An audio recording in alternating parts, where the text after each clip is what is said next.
back. We'll now commence the forum panel, something that we look forward to each and every year.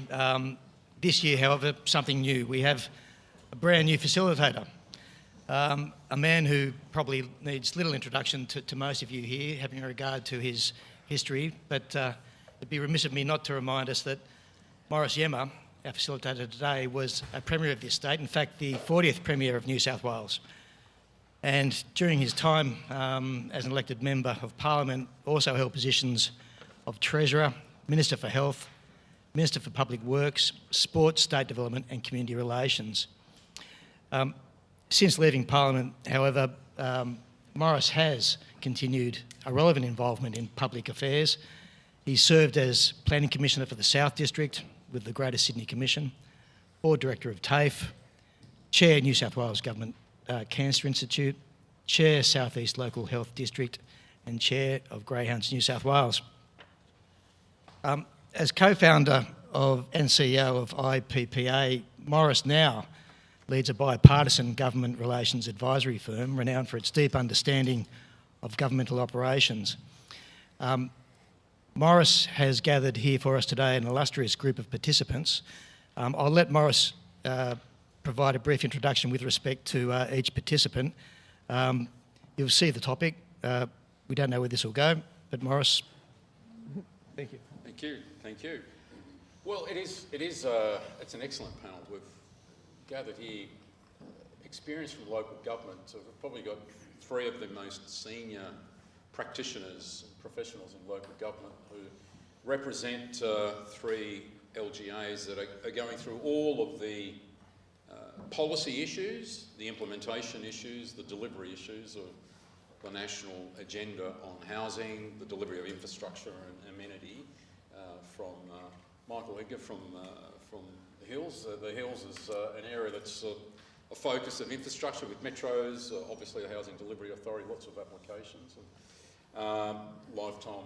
Lifetime professional in local government, and next to him, someone who's a wealth of experience in planning, local government, New South Wales, Queensland, a local from Southwest, the family, Gail Connolly, her family's from southwestern Sydney. Seatown.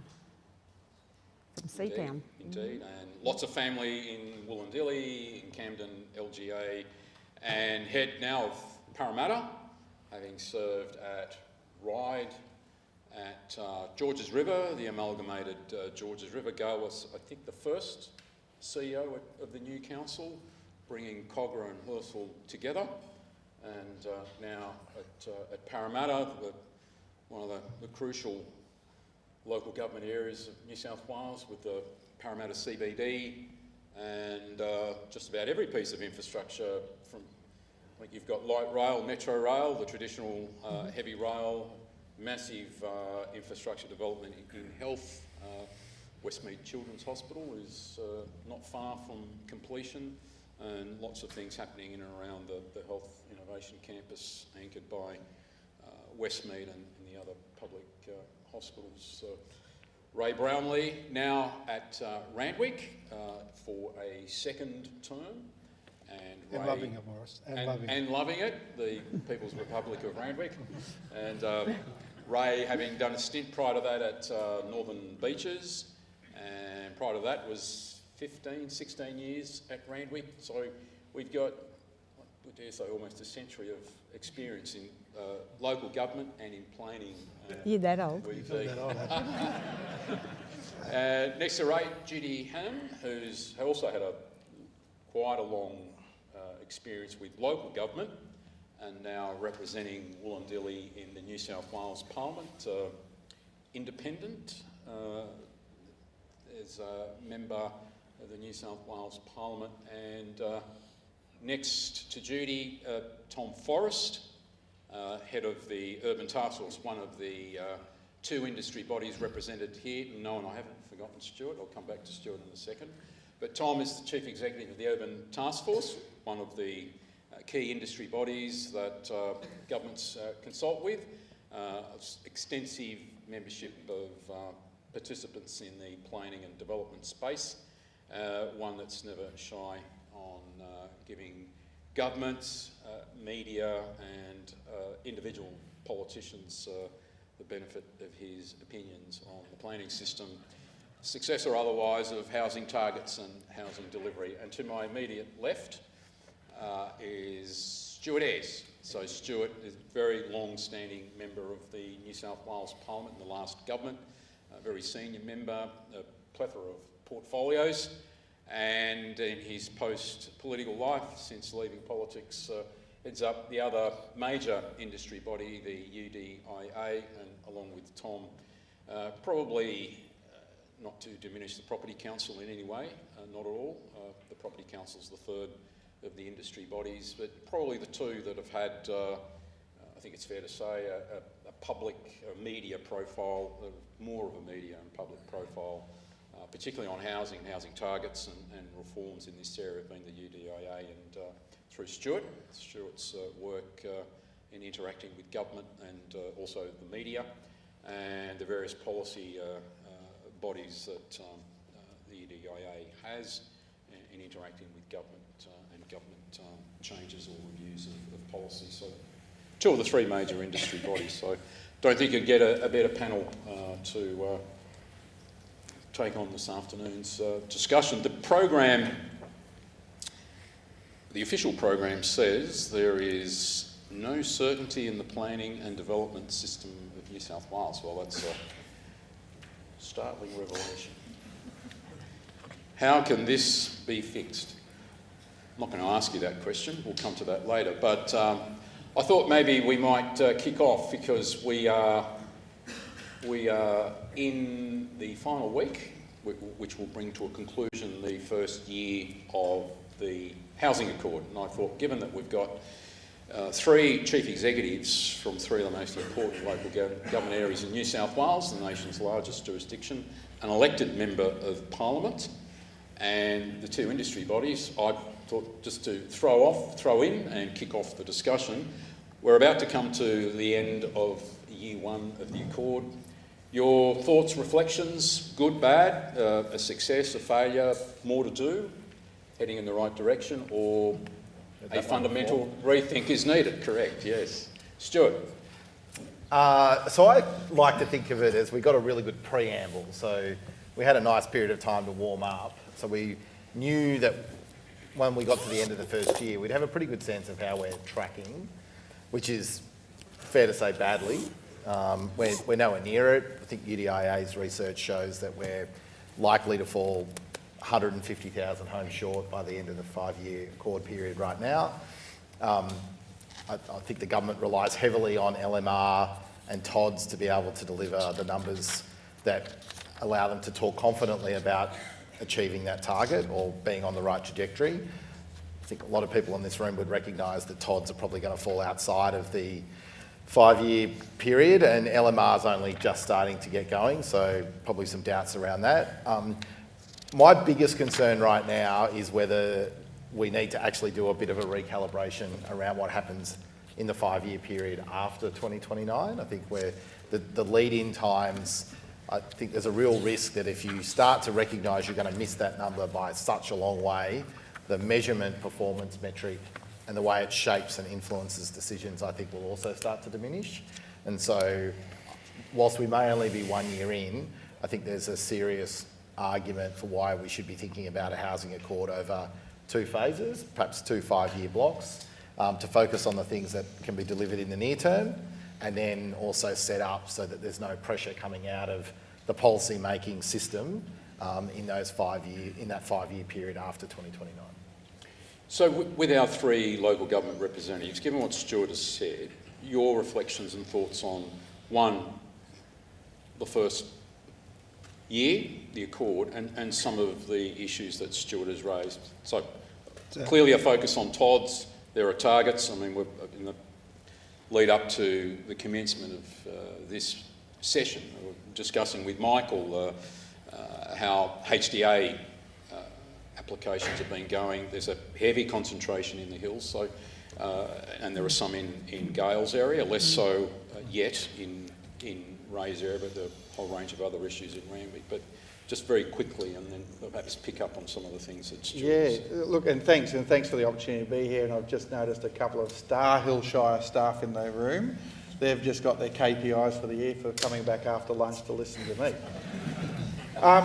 The year Double is, professional development points. Yeah. the year has been another one of probably a decade or more now of pretty significant housing growth in the Hills Shire. And there's a couple of fundamental reasons why that is still cooking. And I think if you look at the so-called league table, and we all look at that with some trepidation, you see that we're either one or two next to Sydney City in terms of number of dwellings and capital investment value. So there's still plenty of investment and plenty of housing underway and being built in the hills. It's fair to say there's a lot more that is approved that could be built. So it's telling you that feasibility is still a problem even in the hills, despite it going at unbelievable rates. And to put those rates in perspective, I'll give you two sort of stats. When I first came to the hills 20 years ago, we probably averaged around 450, 500 dwelling lots per annum. And for the last 10 years, it's been over 2,000 per annum. And I think at our peak, we hit 2,700. That's a lot of housing. If you times it by roughly 3.2, that's how fast the population's arriving. Probably by about 2.5, and that's how many cars we're getting as well. So you can see why when you get into the northwest and along with Blacktown, why things are hard to move, why services are hard to access, and why we're experiencing some growing pains around this sort of growth. But there's reasons for that. I think there's been some really good plans that have been built upon over the last 20 years that has directed investment, because it's not easy in the hills. The land's dear and it's fragmented. So we're not dealing with one developer. We're dealing with lots of developers, lots of mums and dads and those sort of things. So you would think it would be a slow burn, but there's some key infrastructure that's come along, and I think if the government could learn anything out of the hills in terms of trying to meet housing targets, because I think feasibility is your biggest block at the moment, is you've got to fund the big infrastructure that makes people want to invest. And I'm talking about the sewer, the water, the power, but roads, schools, and your motorway networks and whatnot. If all the shots in the arm that came in the hills and the momentum that's in the hills is really on the back of some pretty significant investment by government in some of those sorts of infrastructure we're talking about. So M7, M2s in the early days. Later on, it was the metro, and the metro has fundamentally changed the way we think about movement in the Shire, but also movement out of the Shire. It's a terrific bit of kit, and it's no surprise why government's looking for those metro stations to do a lot of heavy lifting around apartments. However, they are a longer pipeline than some of your traditional greenfield.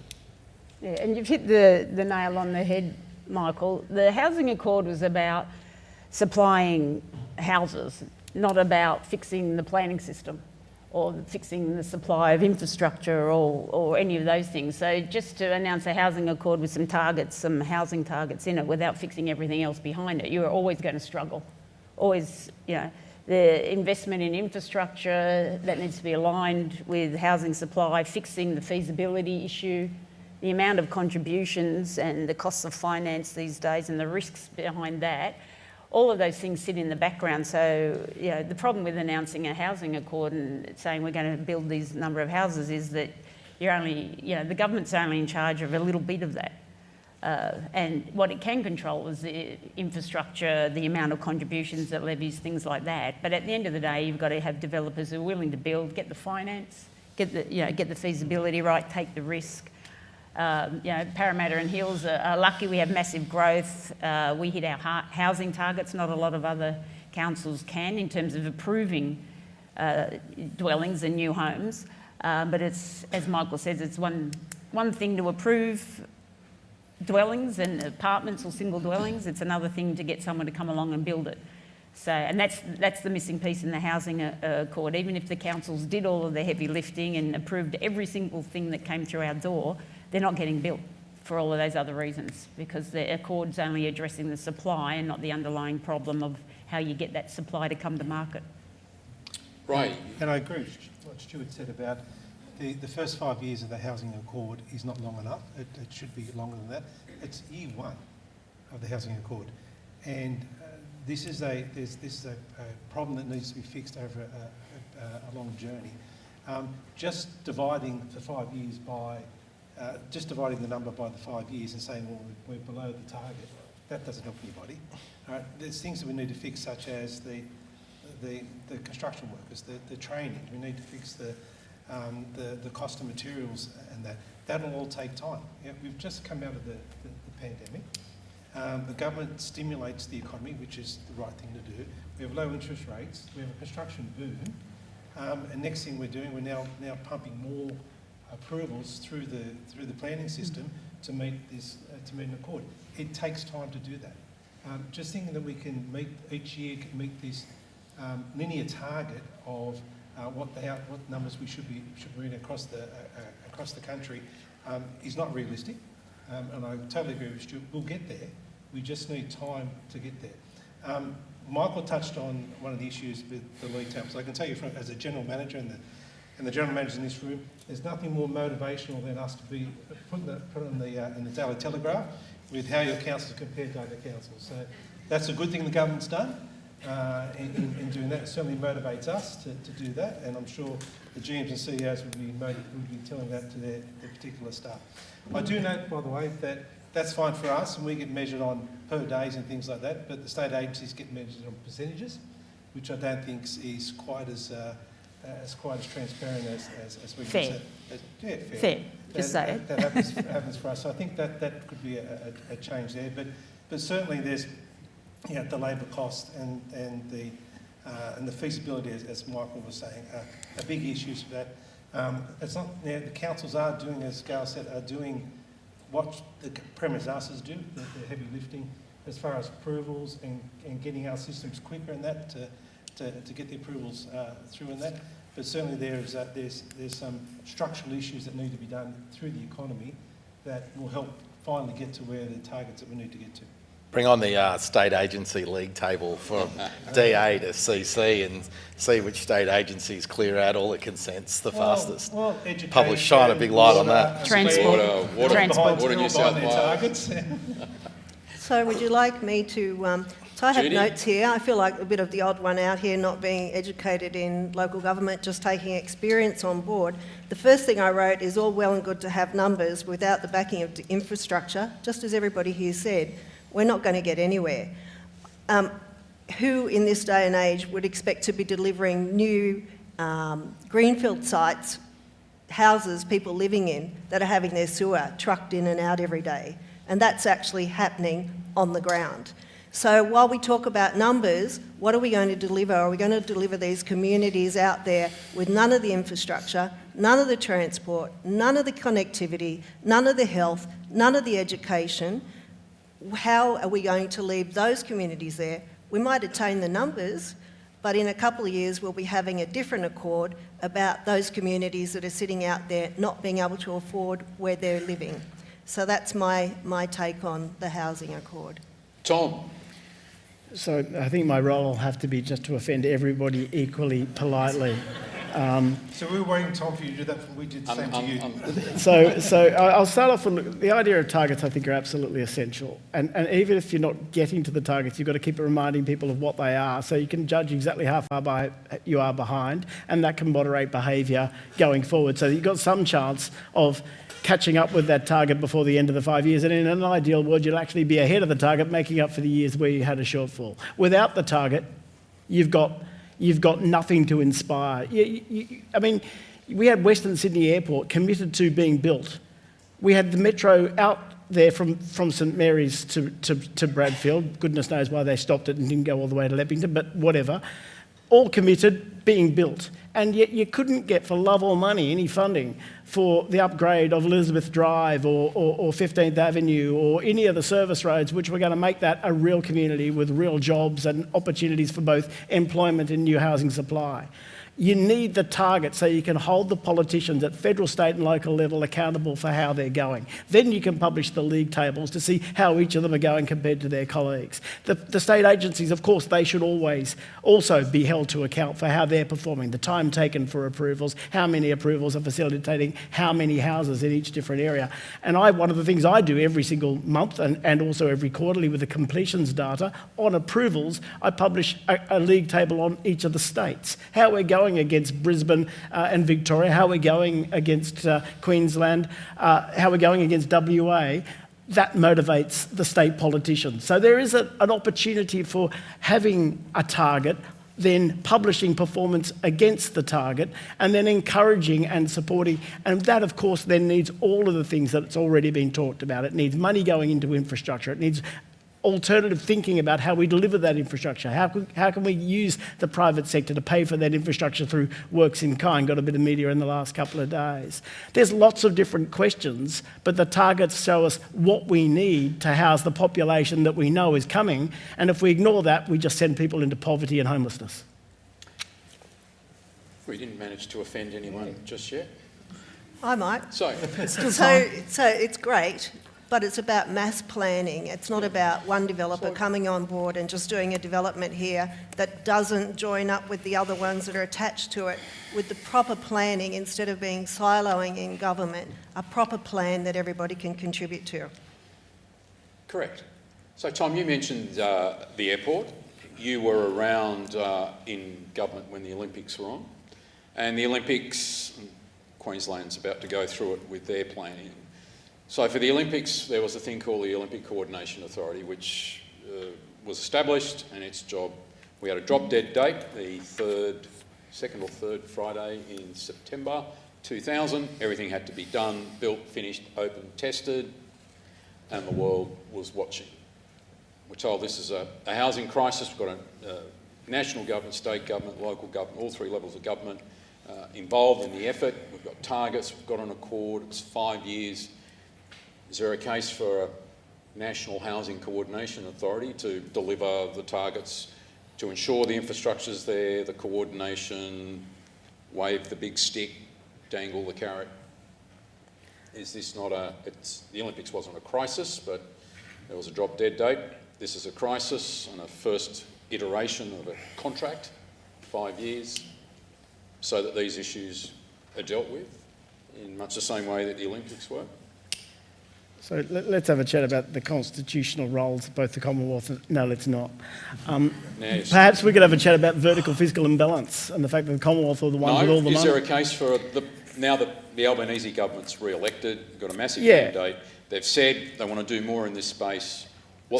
What initiatives, additional things can they do? It's quite right, Morris. There's no one from the Commonwealth here, so they're going to cop it with both barrels. The fact of the matter is they're the ones that set up the Housing Accord targets, 1.2 million. They started at 1 million, then they actually upped it to 1.2 million because they realised 1 million wasn't going to be enough to house the growing population in the post-COVID period. Secondly, they brought in the immigrants. I mean, we all know, and we supported that as a business community very, very strongly. Everyone knows you couldn't run a business. There were skill shortages in every single industry in every single place. So we need the population growth. They were right to bring in the population growth. But they were negligent in not taking a very proactive role in supporting the states in the context of virtual bankruptcy of the states in the post-COVID period. They don't have money for infrastructure rolling out of their pockets. All of the states, every one of them is struggling with their budget bottom lines. While Jim Chalmers delivered 2 budget surpluses. How did he deliver those 2 budget surpluses? With very low levels of unemployment, driven by the shortages in labour supply, with very low levels of unemployment, and by heaps of immigrants coming in who went straight into jobs, generating taxation revenue for Jim Chalmers. Couldn't he have spent some of that money on supplying the infrastructure that would have helped the communities that need to be growing to deliver the houses to support the very growth that he says he really wants as the Treasurer of Australia? So I think their role, Morris, is not in coordinating the delivery, because I've seen the way that the Commonwealth manages the delivery of everything from submarines to pink bats during a GFC. I don't trust the Commonwealth to actually be delivering anything, but should they be monitoring and rewarding those states with financial incentives, some carrots to say, here's some money to support your local communities. Here's some money to support the open green space or the public playing fields, to improve the greenery of your areas, to support the amenity of your areas. Here's some money to build the extra schools or the extra hospitals or the extra roads that are required or the extra public transport links that are necessary, to build that water infrastructure, which means we don't have to truck the sewage out of new communities. Absolutely, they should be doing that. Is there, and for our local government representative, perhaps Stuart as well, given what Judy has said, is it one for the states then, given lots of applications approved, HTA, you've got this massive growth, Gail, you're in a city that has heavy rail but has had the metro investment, light rail investment, there's ferry investment, so a state coordination that addresses your concerns about keeping pace with the growth in your area delivers what Judy's looking for, a greenfield estate being open and the sewer's not connected or insufficient electricity infrastructure. There seems to be, everyone's in agreement there's a crisis. Are we? Really? Well, like I hear this all the time, right? Yeah. But the question and perhaps... Well, perhaps we'll come to that, because that's a fair question. Is there a crisis? Some people are still posing that, but seems to be a consensus that there is a crisis. But what are the additional measures that can be taken that addresses some of your concerns? Leaving aside feasibility and whether there's too many eggs in the density basket, we'll come to, because they're topics for later. But just in terms of year one, the end of the Accord, a re-elected government, a massive mandate, and they've said we want to do more in this space. If it's not the national government, then it's the state government to address the issues that three of the biggest and most important local I disagree that it's not the national government.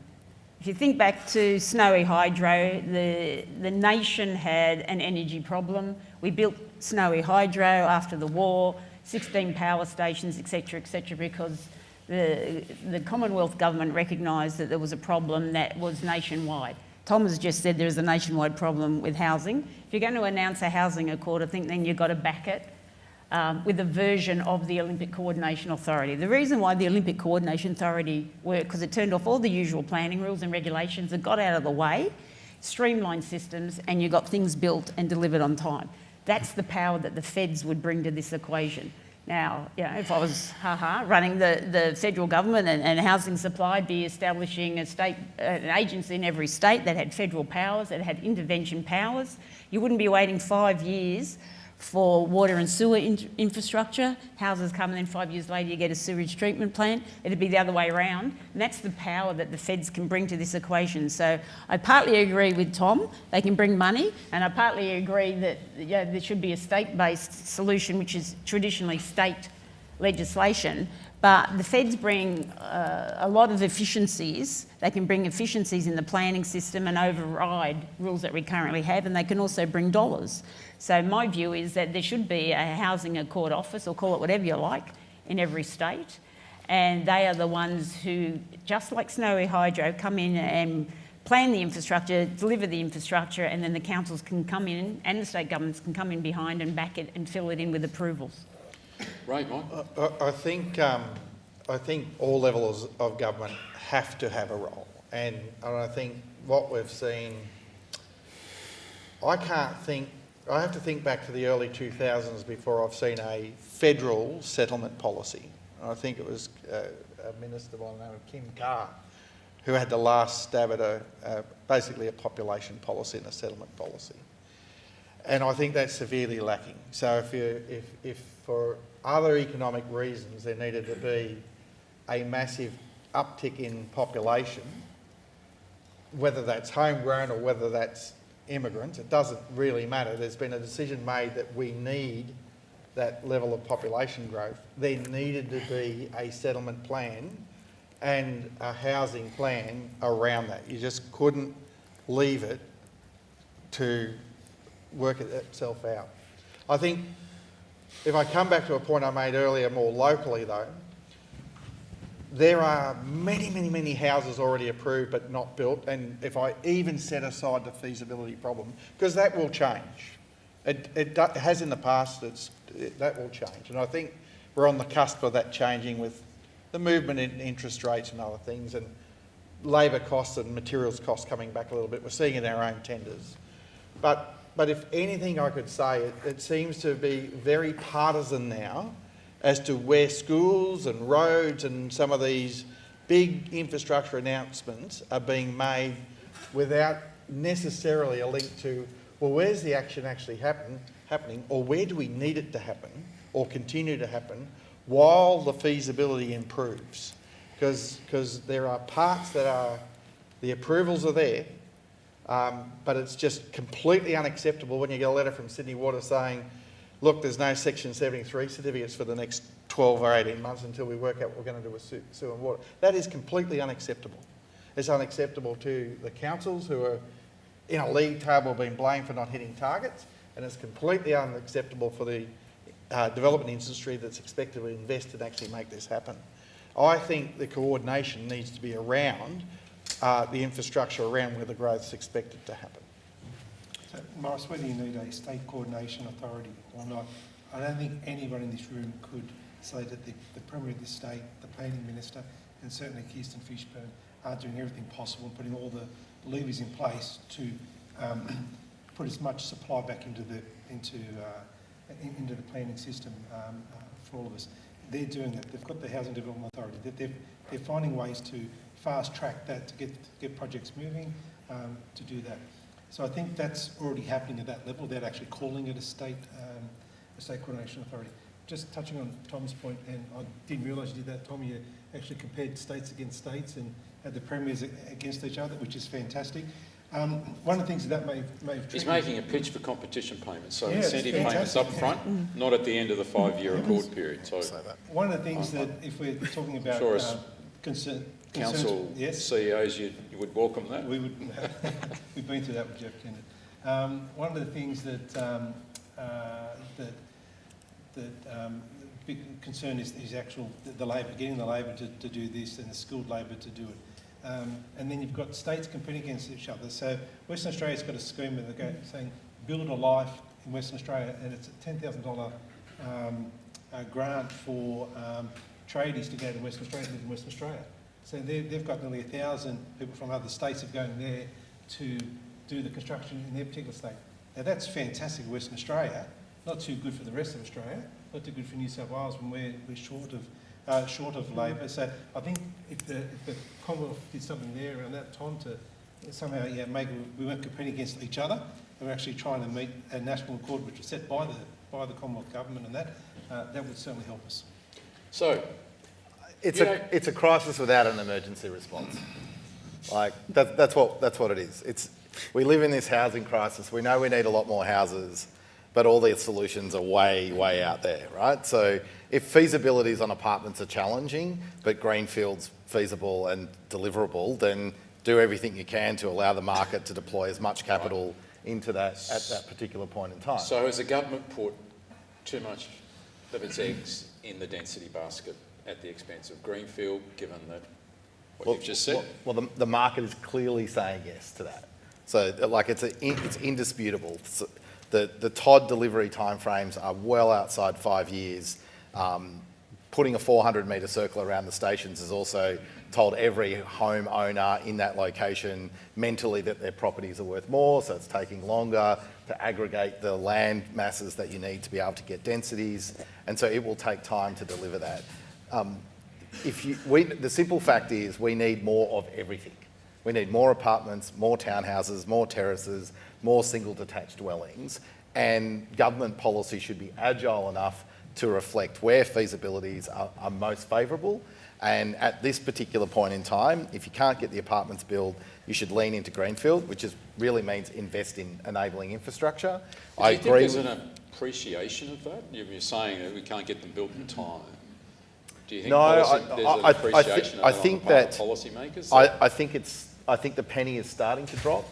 We hear, like I see Minister Scully say this on a regular basis. We've done LMR, we've done TODs, we've rezoned. Kirsten Fishburn says we've rezoned whatever thousands of hectares of land, but those things are not moving the dial today, and that's because I think they were a bit naive to the feasibility challenge, and they're starting to pivot and adjust for that. HDA is available, but there's no greenfield options available in HDA to facilitate planning proposals and rezonings. They say they're available, but nothing's got through the first gate. I think there might be the opportunity to kind of bring some of those forward. But I look at this and just go, every government crisis I was involved in, a bushfire, a flood, COVID, all of government deploys to meet that crisis. At the moment, that full deployment hasn't happened. And then the same thing exists if I was going to roll out, say, biodiversity certification, just using that as an example. At the moment, I've got little doubt that there's components of DQ, if that's whatever you want to call that long acronym with too many C's, E's and W's in it. But the biodiversity certification is stopping the ability to be able to maximise development in sites that have already been approved for development. That's not responding to a housing crisis. So at the moment, I think the big challenge that we've got is that we all know it's a crisis. I think we all accept it's a crisis, but we haven't fully deployed the emergency response to do that. Tom? Oh, sorry. I was going to say, I think that's right. There's not enough key players in the whole of government to lean in and start solving some of the Because the issues perception we've got. is the opposite. I mean, Judy's identified the issues in her electorate, peri-urban electorate, pressure for development, and she's outlined some of the Well, to more negative examples of but the to infrastructure. Judy's point and what you're raising, or what you mentioned earlier, right now, like the talking points for every federal politician will be to say there's $53 billion committed to solving the housing crisis. I can tell you $3 billion of that is allocated as incentive payments for meeting the housing accord.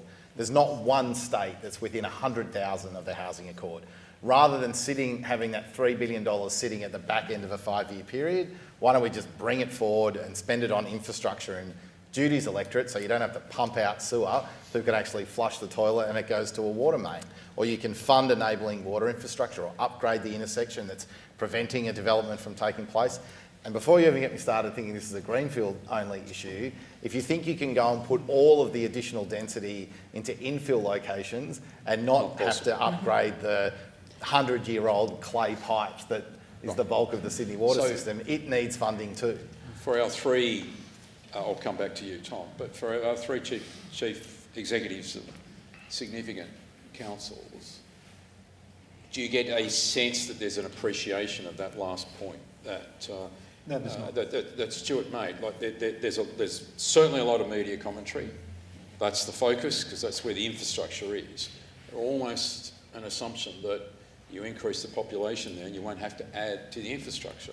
No, you look at In your interactions with the heads of government agencies, is the penny starting to drop that we'll have to visit these infrastructure issues in the TODs and non-TODs and the built-up areas? Well, certainly the built-up areas, they need to look at it because Sydney Water just put in their IPART submission. And the IPART submission is, the government's recommendation is it's going to be cut in half. And the view is that they don't need this money for the built-up areas. And then when you talk to the head people in Sydney Water, they say, well, that's fine. There'll be acknowledgement. We'll just tap into the existing system and we'll just have more sewer overflows because it can't cope. So we put more density in the infill and do the infills and that. We can't cope. The amount of money to retrofit that is multiplying factor compared to if you did this in the greenfield sites. So I don't think there's an appreciation of that. Certainly Sydney Water's making that point to the government and certainly not getting their special rate variation through IPART will bring that up. And it's not just water and sewer, it's roads. I mean, we all have a finite, in the brownfield area, we have a finite amount of roads. So, we can approve an extra, 2,500 dwellings in Parramatta and North Parramatta, but we've got the same amount of roads, same intersections, same number of traffic lights, same schools, same hospitals, same TAFE, same amount of everything.